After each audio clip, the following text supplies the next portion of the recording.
মুহূর্তে আমরা আকাঙ্ক্ষায় আছি কবে আমাদের বেতন বৃদ্ধি হবে। কিন্তু বিগত সরকারের আমলে দীর্ঘদিন আমরা সারা বাংলাদেশ চষে বেড়েছি, বিভিন্ন দপ্তরে বিভিন্ন মন্ত্রী বিভিন্ন আমলাদের পিছে ঘুরে বেড়াচ্ছি আমাদের দুমুঠো ডাল ভাত খেয়ে বেঁচে থাকার জন্য। কিন্তু কাঠের পুতুল বিগত সরকার কথা বলেনি, তাদের হৃদয়ে কাঁদেনি আমাদের জন্য।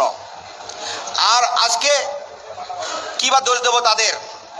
আমরা কিন্তু আমাদের দাবি আদায় করতে পারিনি। আমাদের নেতৃবৃন্দ কোনো কর্মসূচি দিলে কেউ চেয়ার থেকে ওঠে না, আমাদের কর্মসূচিতে অংশগ্রহণ করেন নাই। তবে এখন থেকে সবাই প্রতিজ্ঞা করুন, আমাদের এই সমস্যা দূর করার জন্য আমরা মাঠে নামব। রোজার পরে, ঈদের পরে আমরা বড় কর্মসূচি নিয়ে আসছি।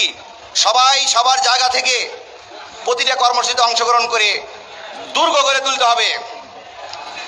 আমরা যদি ঘরে বসে পূর্বের ন্যায় যদি ভেবে থাকি যে আমরা যা পাওয়ার এমনি পাবো, ভুল হবে। আদায় করে নিতে হবে। শিক্ষকরা মাঠে নেমে মার খেয়েছেন, অনেক গরম পানি খেয়েছেন, আজকে কিন্তু তারা কিছুটা হলেও আশ্বাস পেয়েছেন, ভালো কিছু পাবেন। তা আমাদের সরকারি কর্মচারীরাও পাবেন যদি আমরা একসাথে আন্দোলনে নামি।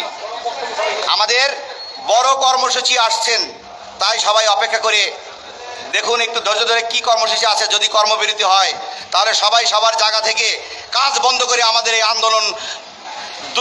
আন্দোলন গড়ে তুলতে হবে এবং সরকারের কাছ থেকে আমাদের যে সকল সুবিধাগুলো কেড়ে নিয়েছেন বিগত সরকার, আমাদের টাইম স্কেল সিলেকশন কেড়ে নিয়েছেন, আমাদের একটা প্রমোশন হলে বেতন বৃদ্ধি হয় 10 টাকা, এটাই বাংলাদেশে খুবই নেক্কারজনক। তাই আমরা সবাই মিলে আমাদের এই দাবি আদায় করে নেব। তো যাই হোক, আমি আজকে বক্তব্য দীর্ঘায়ু করব না। সবাই ভালো থাকবেন। আসসালাম। 7 দফা দাবি, যে 7 দফা দাবি থেকে আমরা ঈদের পর থেকে মাঠে নামতে হবে। এটা আমাদের রুটি রুজিকের ব্যাপার। আমরা কোনো ছাড় নাই, কোনো সরকারকে আমরা ছাড় দিতে চাই না। এই 7 দফা দাবি বাস্তবায়ন করে ইনশাল্লাহ ঘরে ঢুকবো, সেই আহ্বান ব্যক্ত করে এখানে বক্তব্য শেষ করছি।